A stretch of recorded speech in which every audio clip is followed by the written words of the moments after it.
తాత ఒక చిన్న హెల్ప్ తాత, బయట టైం చూస్తున్నాను, డబ్బులు ఎక్కడ పడిపోయినాయి, పొద్దుటానికి ఏం తినలేదు, అంటే మొబైల్లో కూడా ఛార్జింగ్ లేదు, స్విచ్ ఆఫ్ అయిపోయింది. ఒక 50 రూపాయలు ఏమైనా ఇచ్చినామంటే ఏమైనా తినేదానికి.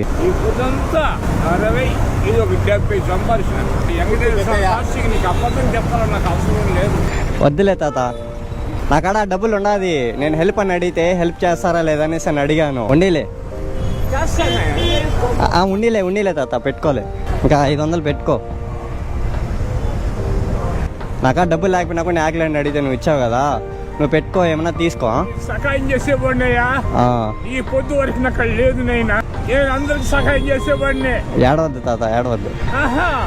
అడిగితే నాకు బాధగా ఉంది. ఎప్పుడు పోయేవాడిని పిలిచి నేను ఇచ్చేవాడిని, కానీ ఈ పొద్దు నాకు లేదు నాయన. రోజుకి 100 రూపాయలు సహాయం చేస్తానయ్యా నేను. సరే జాగ్రత్త, హ్యాపీయా, నవ్వాలి.